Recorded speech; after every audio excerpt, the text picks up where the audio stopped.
Mesdames et messieurs, bonsoir. Merci de nous rejoindre pour ce nouveau numéro de Code 24, le magazine francophone de la rédaction de Futur TV, en partenariat avec France 24. Ce soir, nous nous intéressons au sexisme dans le monde du cinéma. De nombreuses actrices, productrices et réalisatrices dénoncent régulièrement les discriminations dont elles sont victimes. Derrière les paillettes et projecteurs, quelle est la place des femmes dans le 7e art? Eh bien, pour le savoir, nous avons interrogé plusieurs artistes en France, mais aussi à Los Angeles, bastion de la mobilisation pour l'égalité.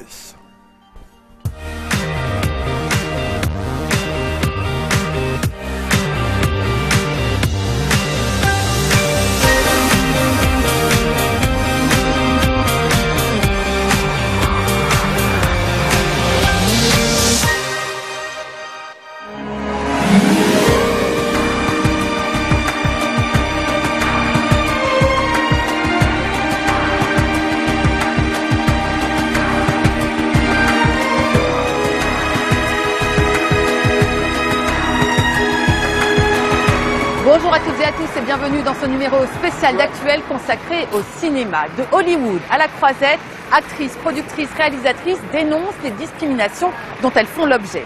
Quelle est la place des femmes dans le 7e art? Nous avons posé la question à des artistes français, mais également à Los Angeles. Et pour commencer, quelques données chiffrées. 69 montées des marches pour une seule palme d'or féminine. C'est le Festival de Cannes qui, en 1993, distingue la néo-zélandaise Jane Campion et sa leçon de piano. Aucune autre n'a reçu le trophée suprême, sans doute parce que 95% des films sélectionnés à Cannes sont réalisés par des hommes. Les Césars ne font guère mieux. En 40 ans d'existence, une seule femme, Toni Marshall, décroche le titre de meilleur réalisateur pour son film Vénus Beauté. En Europe, un film sur 5 est réalisé par une femme. 84% des financements sont destinés aux hommes, considérés comme plus aptes à porter un long métrage. Les inégalités existent aussi dans les salaires. Dans le monde, parmi les 10 acteurs les mieux payés en 2016, une femme seulement, Jennifer Lawrence, arrive en 5e position. Et si les hommes peuvent espérer des rôles importants, la plupart des femmes au cinéma ont un objectif bien précis, plaire à l'homme. C'est du moins ce que révèle le test Bechdel. Cette Norvégienne propose 3 questions pour évaluer un film. D'abord, y a-t-il au moins 2 personnages féminins portant un nom? Ensuite, ces 2 femmes se parlent-elles oui ou non? Et si c'est le cas, parlent-elles d'autre chose que d'un homme? Apparemment, l'équation est simple, et pourtant 4 films sur 10 échouent au test.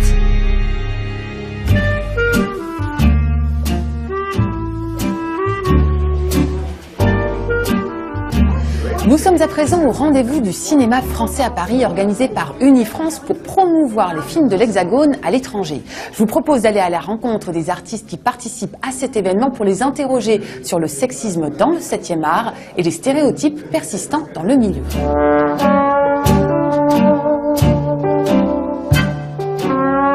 Ce qui m'a toujours fait beaucoup rire, c'est que on prend des hommes de 60 ou 50 ans pour jouer des mecs de 40 ou 35.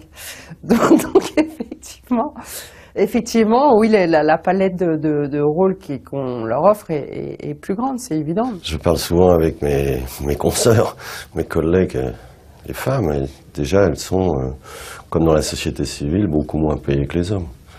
Beaucoup moins payées. Je sais pas d'où ça vient, mais on estime qu'une femme a moins besoin d'argent qu'un homme. Je sais pas d'où vient une débilité pareille. C'est aussi aux femmes de prendre en main leur destin. Moi, je crois qu'il y a un moment, il faut arrêter de croire au prince charmant. Il faut arrêter de croire au libérateur charmant, parce qu'il ne viendra pas. Nous, les hommes, dans nos sociétés, voilà des siècles et des siècles qu'on pratique la domination, hein, en gros, quand même. Même s'il y a des exceptions, il y a eu des mouvements de libération des femmes, mais l'homme domine. Et dans le cinéma? Est-ce que le cinéma est sexiste? Ouais, sexiste, non, mais je pense qu'il ne faut pas non plus être trop... Enfin, il ne faut pas vouloir être moraliste, mais c'est vrai, quand vous regardez l'histoire du cinéma, qui est aussi le reflet de l'histoire du monde, de comment le monde bouge, ben, la plupart des cinéastes, pas tous, mais beaucoup, en grande majorité, ce sont des hommes. Et qu'on peut remarquer que depuis 30 ans, les choses ont quand même commencé à bouger et bougent de plus en plus. J'ai jamais souffert d'être une fille. Et je pense que c'est lié à ma génération aussi et au fait que j'ai travaillé toujours avec des gens de ma génération, que ce soit mes producteurs, mon équipe technique, mes collaborateurs artistiques. Et on a une génération qui est quand même très ouverte là-dessus. Ce que j'ai surtout remarqué, c'est que dans les endroits de pouvoir importants, à des hauts postes, dans plein de catégories professionnelles, c'était surtout des hommes. Je pense notamment par exemple aux endroits de sélection. C'est intéressant de se rendre compte qu'à Cannes, par exemple, tous les sélectionneurs des différentes catégories de films à Cannes, que ce soit la semaine de la critique, la quinzaine ou l'officiel, sont des hommes, quoi.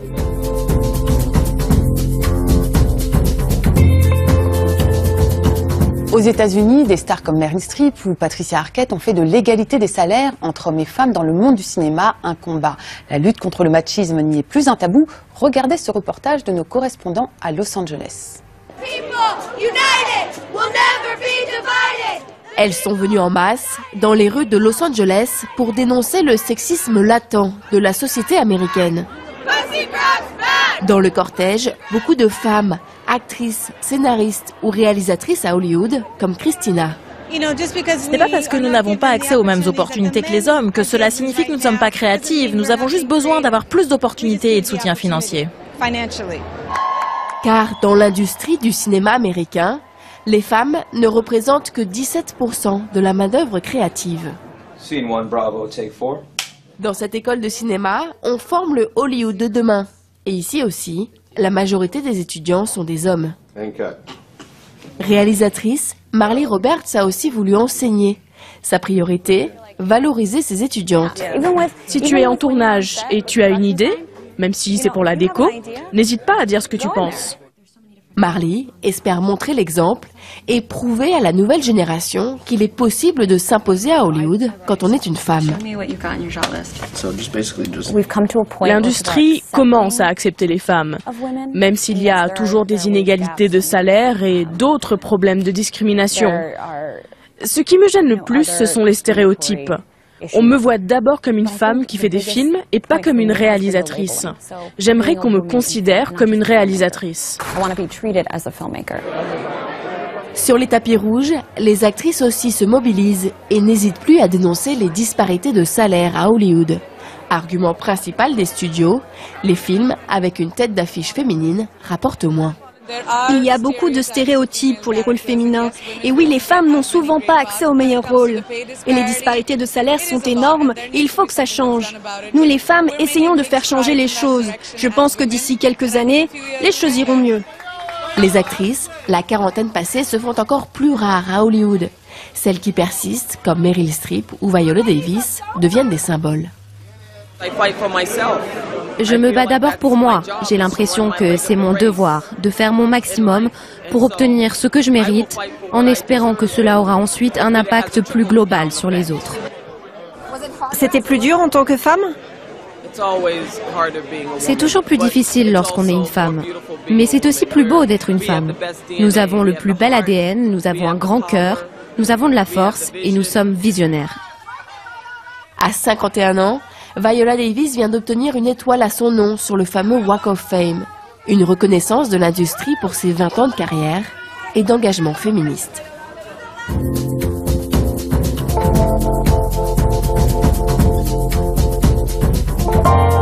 La France serait-elle en retard par rapport aux États-Unis sur les questions d'égalité hommes-femmes dans le monde du cinéma ? Elisabeth Giordano, bonjour. Merci beaucoup d'être avec nous et d'avoir accepté de nous répondre malgré une voix que vous retrouvez à peine. Alors, est-ce que le thème du sexisme dans le 7e art est quelque chose dont on débat en France ? Oui, moi je crois que s'il y a un pays qui sait très très bien traiter l'égalité homme-femme au cinéma, c'est bien la France. On est le seul pays au monde où il y a autant de réalisatrices. On est à 25% de femmes réalisatrices par rapport à 3% aux États-Unis. Donc je crois que même si bien sûr il n'y a pas autant de réalisatrices que de réalisateurs, on n'est pas encore à égalité. Je trouve que quand même on a des choses à dire au monde et les Américains, les Anglais, les Européens viennent souvent se renseigner pour comprendre pourquoi il y a autant de femmes réalisatrices en France. Alors pourquoi justement ? Est-ce qu'il existe existe un dispositif, des mesures incitatives? Je ne pense pas qu'il y ait des mesures particulières, mais il y a une culture qui fait qu'effectivement, comme on est dans la culture du droit d'auteur, les femmes ont eu l'habitude de prendre la parole et de s'emparer du cinéma pour traiter de leur sujet. Parce que c'est vrai qu'on parle d'aujourd'hui des réalisatrices comme Emmanuelle Berco, Catel Kiliveré, mais rappelez-vous, il y avait aussi bien Agnès Varda, Catherine Breillat, Claire Denis en leur temps, qui ont été aussi des pionnières et qui ont beaucoup inspiré d'autres pays. 25% de femmes réalisatrices, ça fait peu quand même. Dans le milieu, certaines femmes continuent à dire que c'est très sexiste. Est-ce que les valeurs d'égalité hommes-femmes sont véhiculées par le cinéma français? Je vois bien qu'il y a quand même des gens qui sont mécontents, il y a des associations qui se créent, et à juste titre. Il y a eu un mouvement aussi de colère de certaines femmes vis-à-vis de certains festivals, et notamment du Festival de Cannes. Donc c'est vrai que je comprends bien, et ça s'exprime pas seulement dans le monde du cinéma, il y a une véritable inégalité salariale entre les hommes et les femmes dans tous les milieux. Mais en même temps, je pense que nous faisons partie d'un pays, la France, où on arrive quand même à bien traiter cette question, parce qu'elle est tout de suite, il y a tout de suite de l'écoute, que ce soit chez les pouvoirs publics ou dans les différents festivals ou dans la presse, dans les médias. Tout le monde s'est emparé de cette question et tout le monde en parle. Qu'est-ce qu'on peut faire pour améliorer la situation? Je crois que le mieux, c'est de faire ce que vous faites, c'est d'en parler et justement que ça devienne un vrai sujet médiatique. Je prends l'exemple des États-Unis, ils le font très très bien, comme ils le font sur les questions de diversité. Ils ont réussi à en faire un tel débat médiatique qu'effectivement aujourd'hui tout le monde s'intéresse à ce que font les femmes productrices et réalisatrices, de la même manière qu'on s'intéresse à la place des Noirs dans le cinéma américain. Donc effectivement, je crois que le pouvoir des médias joue vraiment un rôle de contre-pouvoir. À quel point l'égalité homme-femme est défendue par le cinéma français? La question est complexe parce qu'en fait, est-ce qu'une femme au cinéma va parler mieux des femmes? Moi, je crois que les très beaux portraits de femmes, ils sont souvent faits par des hommes réalisateurs. Donc la question, elle est un petit peu compliquée. Mais je crois que de toute façon, les artistes, quels qu'ils soient, ont suffisamment d'ouverture d'esprit pour parler des femmes telles qu'elles sont, sans préjugés, sans sexisme.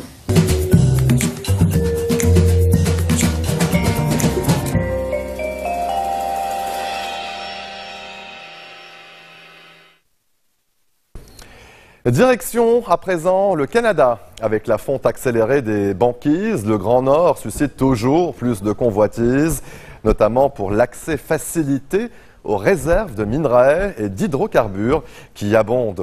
Ce territoire est plus vaste que l'Inde, mais à peine 100 000 Canadiens y habitent. Face à un voisin russe qui s'est lancé ces derniers mois dans un vaste programme de réouverture de bases militaires dans l'Arctique, le gouvernement de Justin Trudeau veut rappeler qu'il est bien présent dans le Grand Nord.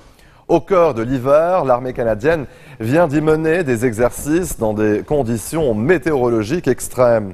Un reportage de Benjamin Petit et Clément Sabourin. Pour la plupart de ces soldats, c'est une première. Le 12e régiment blindé du Canada prend la direction du Grand Nord. 3h30 de vol vers l'Arctique et sa météo particulièrement extrême. Oui, la météo, ça ne nous aide pas. C'est des conditions très difficiles. C'est une piste gelée. Une piste gelée par 70 degrés de latitude nord. Même pour des pilotes chevronnés, l'exercice est périlleux. Après une première tentative avortée, le C-17 de l'armée de l'air canadienne touche enfin terre. Bienvenue à Hall Beach, territoire du Nunavut. C'est dans ce village inuit que l'armée canadienne a choisi de mener son entraînement hivernal. Plus de 200 hommes sont déployés pour l'occasion. Pour l'état-major, le programme est chargé. Il s'agit de démontrer au monde que le Canada fait respecter sa souveraineté partout. Mais dans l'immédiat, les militaires font face à une urgence. Un chasseur inuit a disparu sur la banquise depuis 3 jours. We'll need to talk to the rangers because there's a real emergency. There's somebody missing. Ce sera finalement une fausse alerte. L'opération de recherche est abandonnée car le chasseur a retrouvé son chemin. Retour donc à l'entraînement. Les soldats se préparent à leur première patrouille. Pour les infirmiers du régiment, pas question de prendre le froid à la légère. Le matériel, ça gèle dans des conditions comme ça, fait qu'on peut pas tout apporter. Nos médicaments, on a des médicaments en fiole. Faut les garder sur nous, mais il n'y a pas beaucoup d'espace. Avec la motoneige, ça réduit le mouvement. Ici, c'est une poche plus traumatique. On s'en va travailler avec les armes aujourd'hui. Ça se pourrait qu'il arrive un incident. Avant de quitter la base, chacun a droit à un petit cours accéléré pour manipuler cette vieille carabine. Les fusils des soldats canadiens ne supporteraient pas les -50 qu'il fait dehors.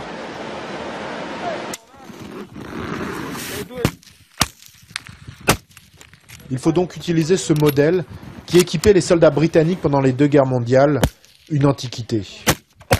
Avec les doigts qui gèlent en quelques secondes, chaque geste est plus compliqué, plus lent. Et l'objectif est moins d'atteindre la cible que de simplement parvenir à tirer. Pour le Canada, cet exercice militaire doit avant tout prouver que son armée est opérationnelle dans le Grand Nord. Car face à elle, la Russie s'active. Moscou a relancé des dizaines de bases militaires dans l'Arctique. Mais de son côté, Ottawa peut compter sur un long réseau de stations radars datant de la guerre froide. Le système d'alerte du Nord, lui, date de 1985. C'est un partenariat entre le Canada et les États-Unis. Ce système-là a remplacé l'ancienne DOO Line, qui était une ligne de radar qui datait des années 50.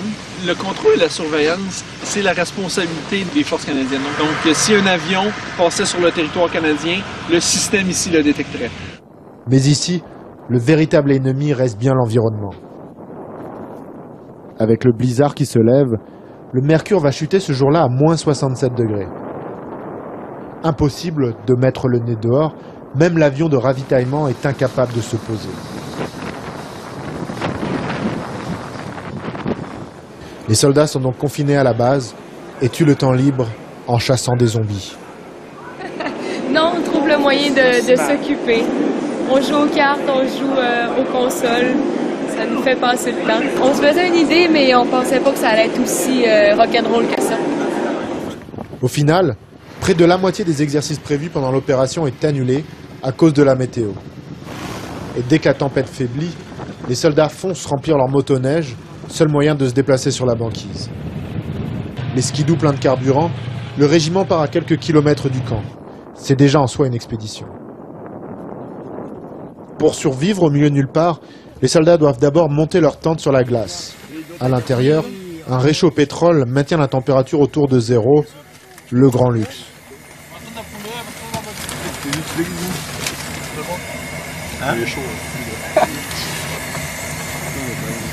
Mais pas question de trop souffler. L'objectif de la journée est d'apprendre à monter des igloos. Les soldats découpent donc des blocs de glace qui sont ensuite assemblés avec minutie par les Arctic Rangers. Sans ces réservistes inuits, les soldats canadiens ne tiendraient pas longtemps dans le froid. Écouter ces gens-là, puis savoir comment eux ils vivent, puis ils survivent ici, c'est primordial. Comme on peut voir, là, le climat est aride, c'est le désert froid. Il faut vraiment le vivre pour comprendre comment c'est. Sans l'aide des Inuits, les Canadiens pourraient donc difficilement survivre et encore moins surveiller leur Grand Nord. Restez des nôtres, on se retrouve après cette très courte pause. A tout de suite.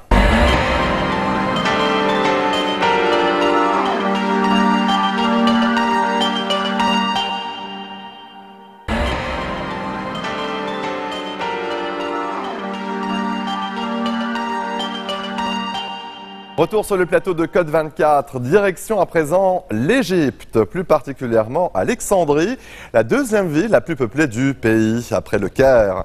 Alexandrie renoue chaque jour un peu plus avec son glorieux passé.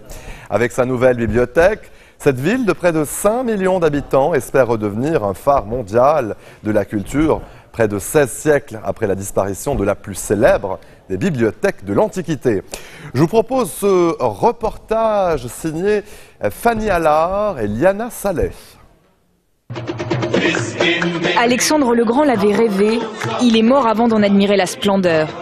Alexandrie, ville mythique de Méditerranée, fut longtemps le berceau cosmopolite de l'Égypte.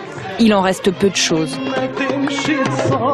Basile Bena est l'héritier de Bena Film, première société de cinéma égyptien à produire des films parlants, tels que Leila, fille des pauvres.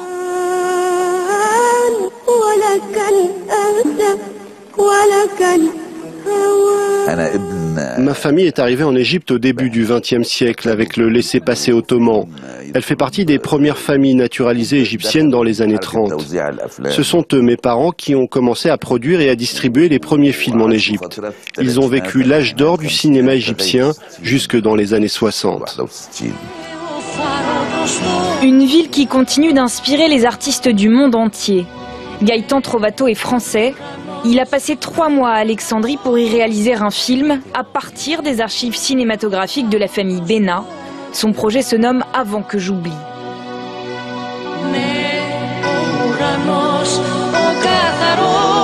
J'ai voulu travailler à partir de cette archive et la faire revivre en quelque sorte. C'est pas forcément l'époque coloniale qui m'intéresse le plus, mais c'est l'identité égyptienne. Mon souhait aussi c'était de rendre hommage aux Alexandrins, à leur histoire donc.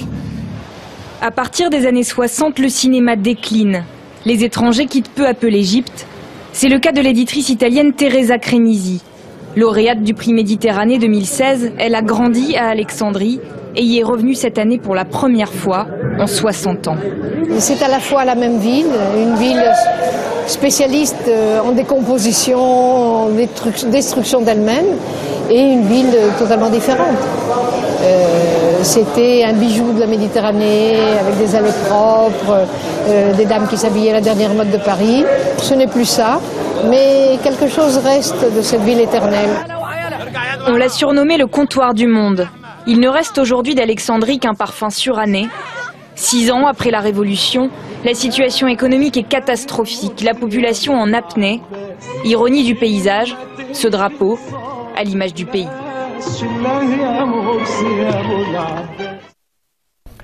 Les Coptes, l'une des plus anciennes communautés chrétiennes du monde, subit des violences depuis les années 1980. Mais ces derniers mois, la communauté est la cible d'attaques meurtrières revendiquées par la branche égyptienne du groupe État islamique implanté dans le Nord Sinaï. Malgré des opérations de l'armée égyptienne menées depuis septembre 2013, le territoire du groupe État islamique s'est étendu et les djihadistes ont récemment désigné les Coptes comme leur première cible. Reportage auprès des chrétiens égyptiens, Claire Willott et Nadia Blétry. Port Saïd, dernière ville sur le canal de Suez avant la Méditerranée. Des dizaines de familles chrétiennes viennent de s'y installer pour fuir les violences du groupe État islamique. Moeb Kadri en fait partie. Il a trouvé refuge dans cette église avec Ikram, sa femme, et ses 2 petites filles. Ils ont tout abandonné derrière eux. Voilà tout ce qu'on a réussi à emporter avec nous. Alors que ma femme est enceinte et qu'il y a les enfants. Impossible d'en prendre plus. On a pris le maximum, mais c'était déjà trop, bien trop lourd à porter. Ils sont sains et saufs, loin du Nord Sinaï, leur région d'origine, mais encore traumatisés par les mois de terreur que le groupe État islamique leur a imposés. Là-bas, les terroristes se déplacent comme ils veulent. Ils montent des opérations, comme s'il n'y avait pas de police, comme s'ils étaient chez eux, comme si c'était leur pays. Ils avaient pris l'habitude d'entrer directement dans les maisons des chrétiens pour les tuer. Ils ont même monté 9 opérations en 1 semaine. Ils menaçaient les chrétiens. Ils avaient établi des listes de noms des chrétiens de toute la ville. Les Coptes représentent 10% de la population égyptienne. Leur situation s'est dégradée ces dernières semaines, depuis que le groupe État islamique les a désignés comme sa cible principale. Et les violences débordent aujourd'hui des frontières du Nord Sinaï. À Alexandrie, la famille Abdelmalek a perdu l'un des siens, Bishoy, victime d'un attentat contre l'église Saint-Marc au début du mois. Sa tante, témoin de l'attaque, essaye de retrouver une vie normale, mais elle est hantée par le souvenir des attentats qui ont fait près de 50 morts en une journée.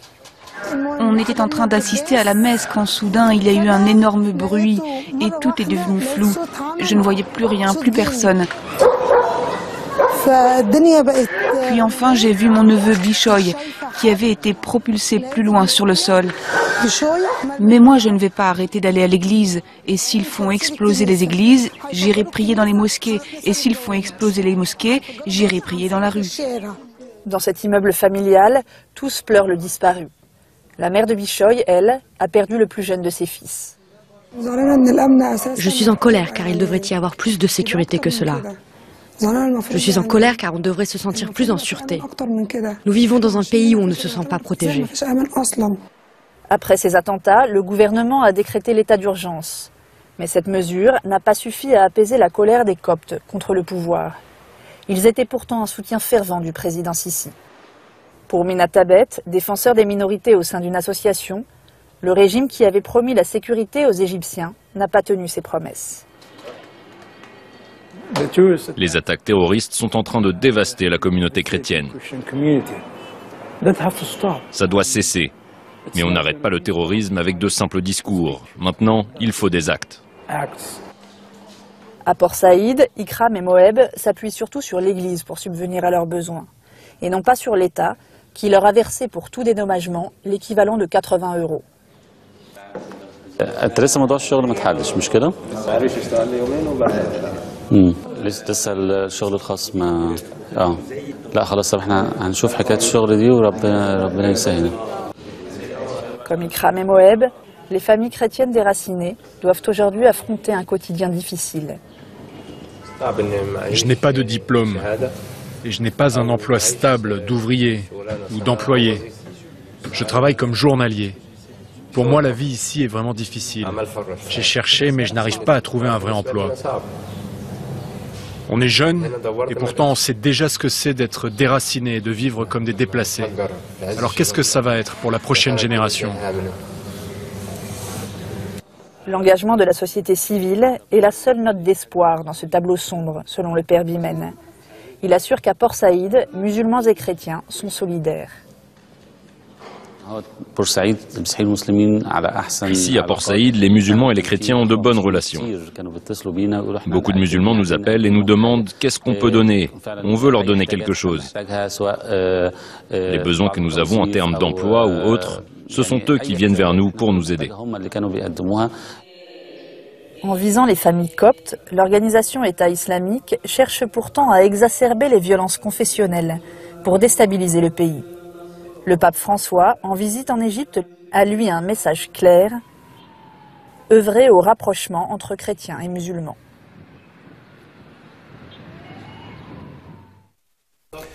Direction la Tchétchénie. Depuis plusieurs semaines, des journalistes russes indépendants et des ONG dénoncent une campagne de terreur lancée contre la communauté homosexuelle par le très autoritaire dirigeant local Ramzan Kadyrov, adoubé par le président russe Vladimir Poutine. Arrestation, torture, exécution, les accusations envers le régime local sont lourdes. Alerté de son côté, le Kremlin affirme pourtant qu'il n'y a pas de preuves. Dans le plus grand secret, notre correspondante à Moscou, Elena Voloshin, a pu rencontrer des victimes de ces purges. Leur témoignage est rare et édifiant. Reportage. Dans ce refuge, des homosexuels tchétchènes qui ont réussi à fuir la barbarie du régime. Pour leur sécurité, nous ne dévoilerons ni leur nom, ni leur visage, ni l'endroit où ils se trouvent. Leur récit concorde avec des dizaines d'autres témoignages. En Tchétchénie, les autorités ont bien lancé une campagne d'extermination des homosexuels. Преследования были всегда, но не так, как сейчас. Сейчас начали поголовно всех забирать, убивать, делать все, что хотят, потому что знают, что по закону их преследовать и так никто не будет, потому что самые вышки им дано разрешение очистить нацию вот таких, как мы. D'abord, il y a la torture et les humiliations lors d'une détention dans des lieux tenus secrets. Пытали током. Эти аварии есть. Там на ночь то, что выкидывают обычно в мусор, вот этот мусор выкидывали им туда. Это просто унижение. Не ради того, чтобы они поели, просто чтобы увидеть их унижение, как они с голоду там ковыряются в их остатках. Уставляли вот так вот в ряд. И заставляли придумывать себе женские имена. Некоторым ребятам проще было бы там, если их убили, чем вот вытворяли с ним то, что как бы вытворяли. Но многие сопротивлялись, их очень сильно, страшно избивали, били током, но в конце концов добивались своего, потому что постоянно, вечно терпеть эту боль и унижение, мы не герои. Puis, les geôliers tchétchènes convoquent la famille. Pour ce qui arrive ensuite, là aussi, les témoignages des rescapés concordent. Они говорят родителям убить своего ребенка. Типа, или вы это сделаете, или это должны делать мы. Это называется кровью смыть позор. Они мучили его где-то недели две. Потом позвали его родителей, братьев.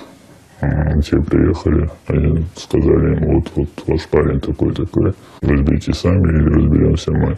Они сказали, нет, это наш человек, мы сами с ним разберемся. Забрали его, отвезли в лес, убили. Похоронили там же в лесу, даже похорон не устроили. Если я вернусь домой, меня мои же и убьют. Combien d'homosexuels tchétchènes ont-ils été assassinés ces derniers mois?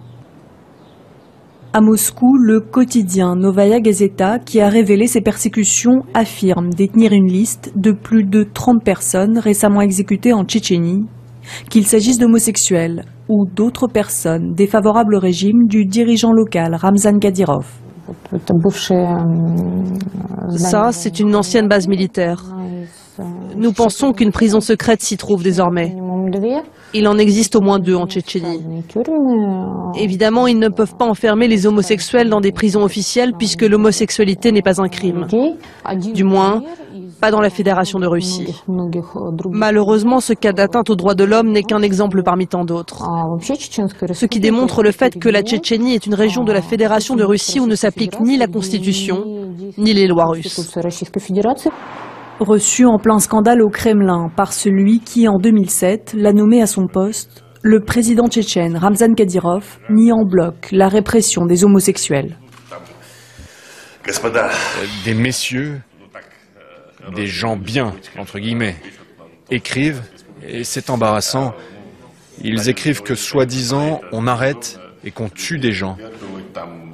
Ce genre d'accusation infondée contre notre République arrive 2 à 3 fois par an. Et c'est ce à quoi nous avons affaire en ce début d'année. Ce jour-là, Vladimir Poutine ne réagit pas. Le lendemain, son porte-parole affirme que si les témoins sont anonymes, c'est que les faits n'existent pas. Pourtant, l'anonymat est une question de vie ou de mort. Par mesure de sécurité, c'est dans un lieu neutre que nous rencontrons la responsable de l'ONG qui vient en aide aux victimes. Elle a reçu plus de 70 plaintes et sa préoccupation immédiate, c'est de leur faire quitter le pays. J'ai vraiment l'espoir que les États de la zone Schengen, mais aussi le Canada et les États-Unis feront preuve de bon sens et d'une volonté politique pour délivrer des visas à ces personnes. C'est très important et c'est notre principal problème en ce moment. Parce que nous ne pouvons pas indéfiniment garder un tel nombre de victimes ici. Nous avons des gens qui sont prêts à témoigner contre ceux qui leur ont fait du mal et contre ceux qui ont tué des personnes homosexuelles. Si nous n'arrivons pas à les exfiltrer, ils risquent tout simplement d'être retrouvés et mis à mort. En l'absence d'un signal clair des autorités russes sur la nécessité de punir les coupables, tous les espoirs des victimes sont vers la communauté internationale.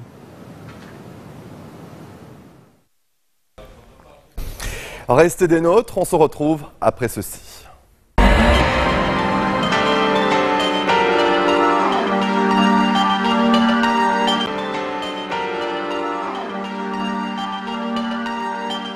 Retour sur le plateau de Code 24. Le Japon est en train d'assister impuissant à la chute de l'un de ses fleurons. Toshiba s'attend à un résultat net négatif annuel de 8,5 milliards d'euros. Le géant de l'électronique est plombé par les résultats catastrophiques de sa filiale américaine nucléaire Westinghouse. Pour s'en sortir, Toshiba n'a d'autre choix que de vendre les bijoux de famille, y compris son activité mémoire flash, qui suscite toutes les convoitises. Mais que restera-t-il à Toshiba après cette grande braderie? Un reportage de Marie Linton et Ophélie Geomatrice avec Annarelle Royer. C'est une assemblée extraordinaire des actionnaires aux airs de requiem pour Toshiba. Une déroute suivie en direct par les médias. Pour tenter de sauver le géant de l'électronique, les actionnaires ont accepté la mort dans l'âme de vendre le bijou le plus précieux du groupe, les mémoires flash. Toshiba est le deuxième producteur mondial de cette technologie de stockage de données qui équipe tous les ordinateurs et smartphones de la planète. Actionnaire et lui-même employé de Toshiba, Yasuyuki Niwa a encore du mal à y croire. Ce sont les puces mémoire qui rapportent le plus d'argent à Toshiba. J'ai même l'impression que c'est tout ce qu'il leur reste. Au départ, j'avais investi dans Toshiba car j'y travaille et parce que c'est un grand groupe japonais. Je n'aurais jamais pensé que ça se terminerait comme ça. Pour les Japonais, Toshiba est une fierté nationale, un conglomérat solide qui a apporté la modernité dans tous les foyers de l'archipel. Bien loin des sombres augures, le musée des sciences de Toshiba rappelle l'histoire glorieuse de cette entreprise, née en 1875. Avant l'arrivée de cette machine à laver au Japon, on lavait le linge à la main dans des baquets en bois. Et aujourd'hui encore, Toshiba est connu des Japonais grâce à ses ordinateurs portables, ses télévisions et ses semi-conducteurs.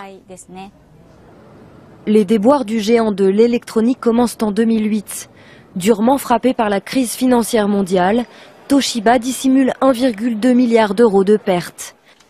Pour cet ingénieur nucléaire employé chez Toshiba pendant 20 ans, c'est la culture très hiérarchisée de l'entreprise qui est en cause. Les hautes instances dirigeantes de Toshiba ont fait tout ce qui était en leur pouvoir pour cacher, étouffer les pertes de l'entreprise.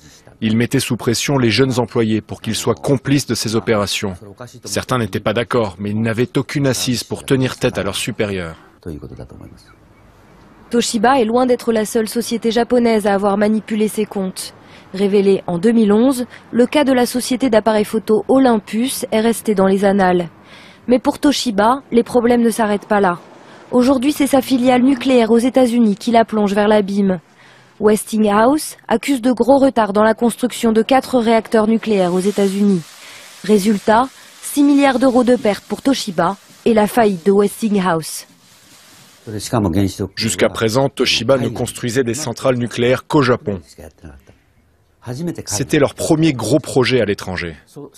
Donc c'était une grosse prise de risque. Je pense que même avant la catastrophe de Fukushima, le fait de tout miser sur le nucléaire était une chimère et une erreur.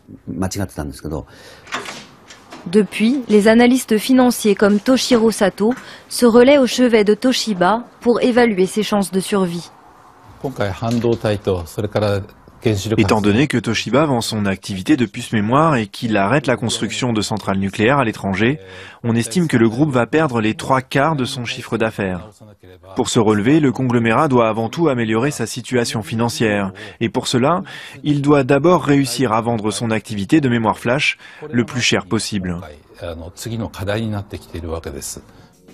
Après Sharp, passé aux mains du Taïwanais Foxconn l'an dernier, la vente prochaine des activités mémoire de Toshiba prouve une nouvelle fois le déclin de l'électronique nippon au profit de la Chine et de la Corée du Sud.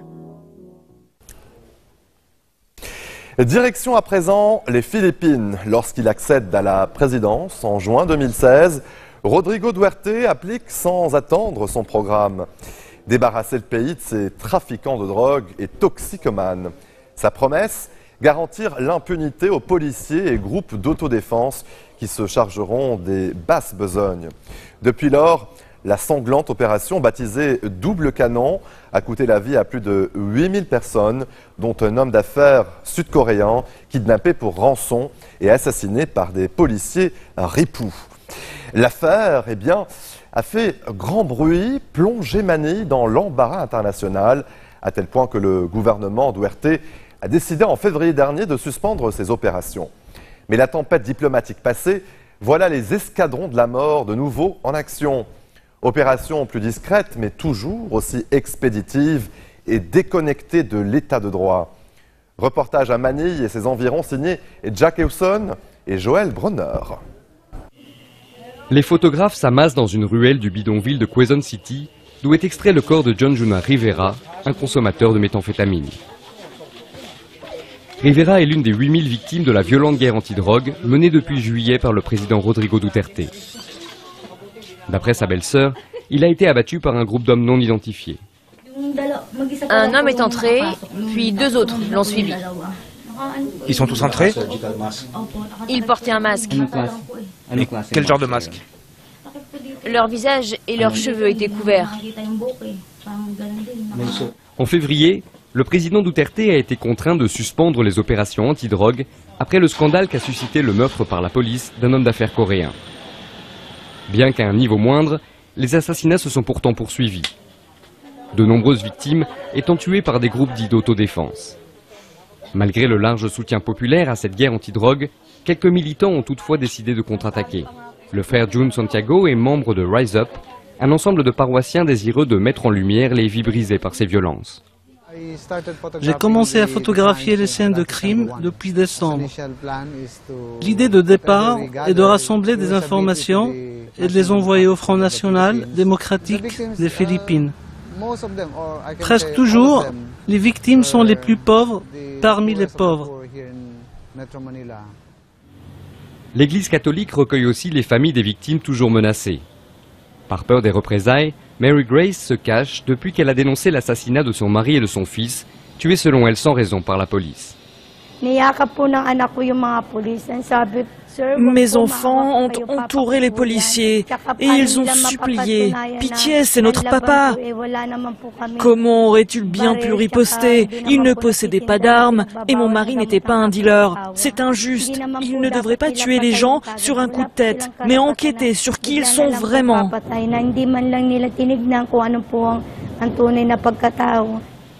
Malgré plusieurs témoignages concordants, Dionado Carlos, le porte-parole de la police philippine, dément que des suspects puissent être abattus s'ils n'ont pas eux-mêmes ouvert le feu. Non, nous n'avons pas violé les droits de l'homme, ni orchestré d'assassinats illégaux. Mais beaucoup de gens ont été abattus sans procès. Ce n'est pas nous qui souhaitons leur mort. Nous n'encourageons aucun assassinat. Mais s'il y a un affrontement et qu'une arme est brandie en direction d'un policier, alors nous sommes contraints de nous défendre. Que penser des accusations selon lesquelles de nombreuses armes à proximité des cadavres ont été déposées a posteriori et que souvent les victimes ne semblent pas avoir tiré? Une enquête interne a été diligentée et au final, la plupart de ces affaires ont été classées parce qu'il n'y a rien à redire. Ces dernières semaines, le nombre de décès liés à des opérations policières a diminué. Mais certains accusent les forces de l'ordre d'engager des tueurs pour effectuer le sale boulot. Avec un journaliste local, nous prenons rendez-vous avec Edgar Matobato. Il affirme avoir été membre d'un groupe surnommé l'Escadron de la mort de Davao et avoir tué à l'époque au nom de l'actuel président. Pour des raisons de sécurité, le visage du journaliste a été flouté. Contraints de nous bander les yeux, nous partons à la rencontre de Matobato. Au bout de 45 minutes, nous arrivons dans la cache de celui qui se présente comme un tueur. Je veux que le monde entier sache ce que Duterte a fait à l'époque où il était maire, qu'il a commandité des assassinats. Ma conscience me hante. Je me sens coupable d'avoir tué 3 femmes. Je ne sais pas si elles étaient innocentes ou si elles ont été tuées par rancune. Les dires de Matobato ont été corroborés le mois dernier par Arthur Lascanas, un policier à la retraite qui aurait aussi été membre de cet escadron.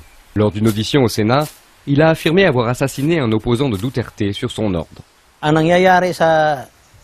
Les assassinats actuels aux Philippines sont calqués sur les méthodes employées à Davao. Ces meurtres donnent l'impression d'être commis par des gangsters. Mais en réalité, les forces de l'ordre sont impliquées.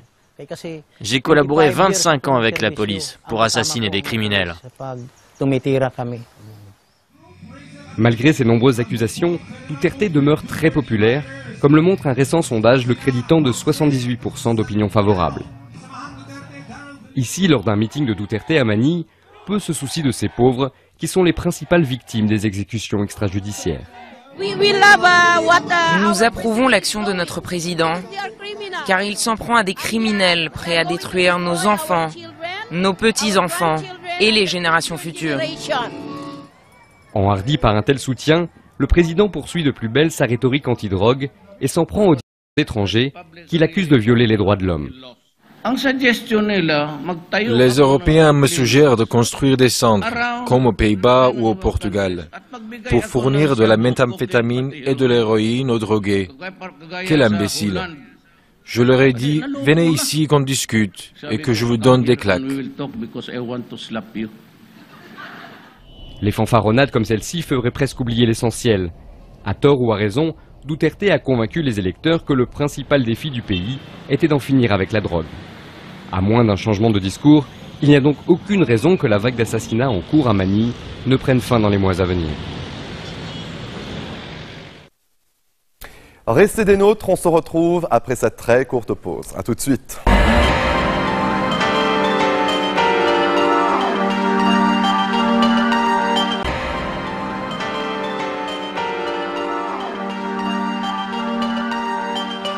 Retour sur le plateau de Code 24. Nous vous emmenons à présent à la rencontre, attention, de femmes motardes libanaises.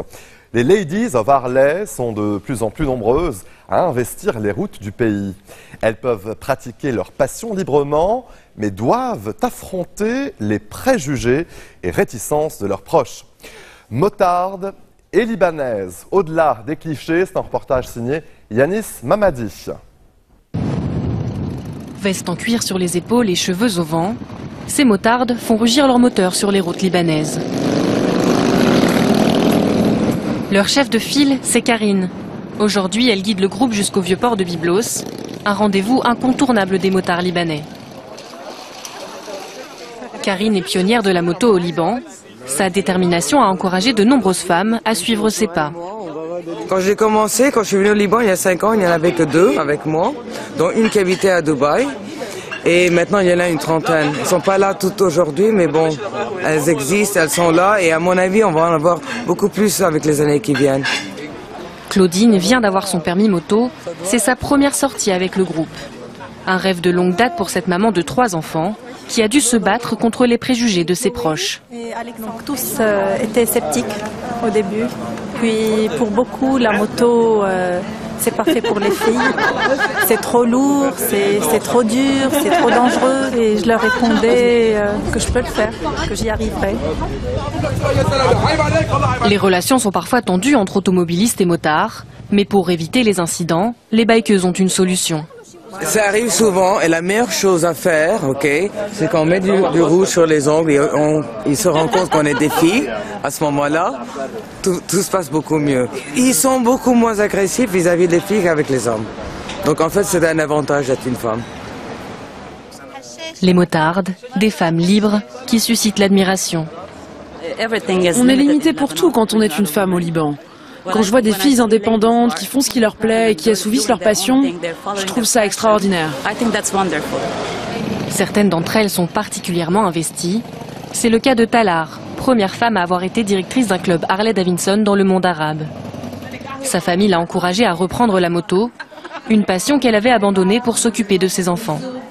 Quand j'ai réfléchi vraiment à comment la moto est revenue, j'ai dit c'est une affection en fait. C'est une affection qui rentre dans ton sang et puis tu as besoin de la nourrir parce que l'infection, tu veux pas que ça te ronge quoi. Et donc quand l'envie te vient, il faut que tu roules et puis ça part. C'est ça le médicament. Dans une région troublée, le Liban fait aujourd'hui figure d'exception. Un pays où ces passionnés peuvent espérer transmettre le virus de la moto à d'autres femmes. Depuis 500 ans, le carillon rythme la vie du nord de la France. À Honscott, Alfred monte depuis 30 ans la centaine de marches du Beffroi pour faire sonner le carillon. Et à Douai, Stéphano doit jouer chaque semaine avec les poings pour faire sonner la cloche de 5 tonnes. Avec son carillon ambulant, il donne aussi des cours aux plus jeunes pour perpétuer cette tradition. Reportage.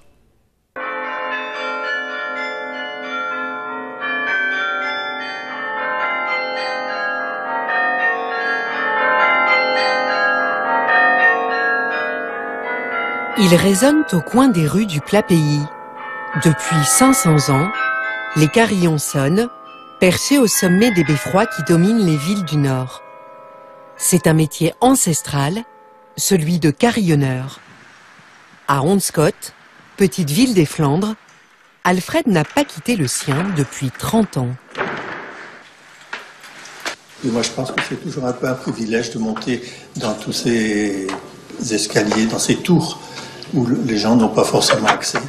Et à 76 ans, il en faut de la passion et de la patience pour gravir une à une les marches qui le mènent en haut de la tour, construite en 1513. On remonte un peu au Moyen-Âge, quelquefois. Pour faire résonner son carillon, Alfred met du cœur à l'ouvrage.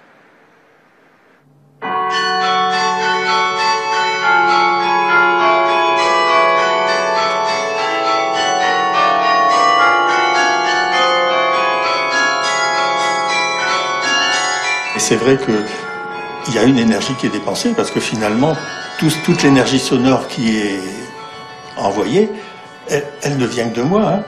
La machine n'a fait que transmettre. Hein. Et encore, elle a eu des pertes entre deux.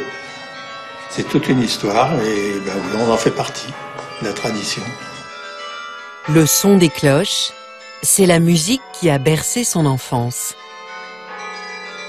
De toute façon, c'est ça qui me fascinait quand j'étais gamin, d'entendre cet air, cette musique dont on ne sait pas très bien d'où elle vient en général, parce qu'en plus elle se réfléchit sur des maisons quelquefois. Donc ça crée une ambiance et c'est ça qui me plaisait particulièrement, de pouvoir être le fantôme qui fait fonctionner cet instrument.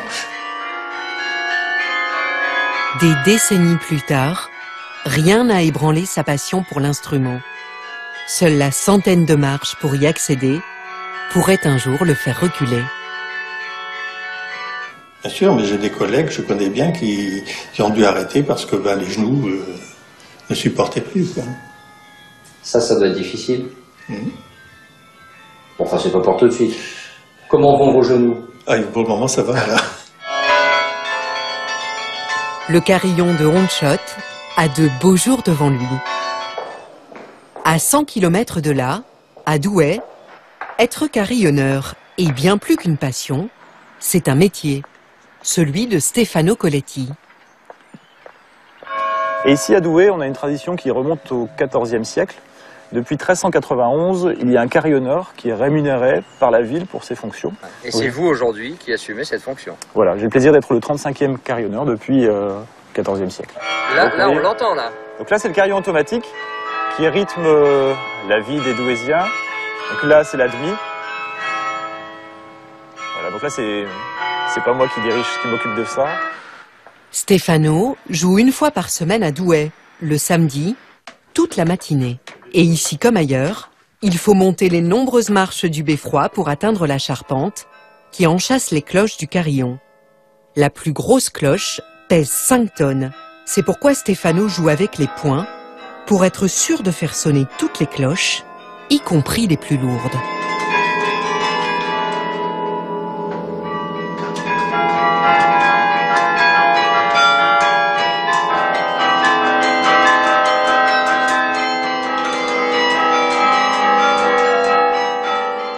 Il faut une certaine force physique pour mettre en action le clavier. Et donc plus vous jouez dans le grave, et plus on a du poids en fait. Hein, donc quand on a des pièces qui sont assez virtuoses, il faut s'armer de courage. À Douai, les carillons prennent aussi la route. Un moyen efficace pour Stefano de partager et d'enseigner.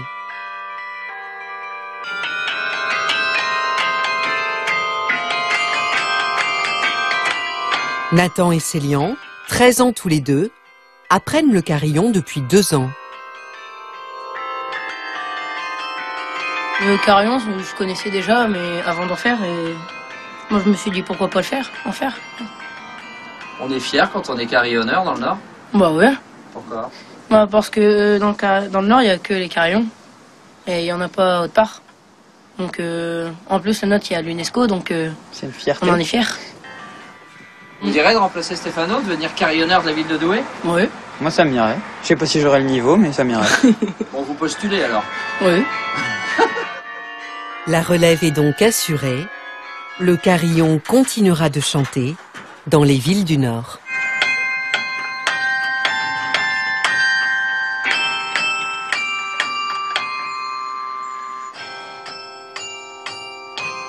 Excellent.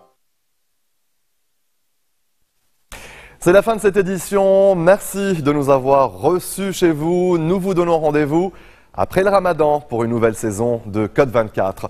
Vous pouvez revoir l'intégralité de nos émissions sur notre site internet et n'hésitez pas non plus à nous envoyer vos commentaires à l'adresse qui s'affiche au bas de votre écran. Très bonne suite de programmes sur notre antenne et je vous dis à très bientôt.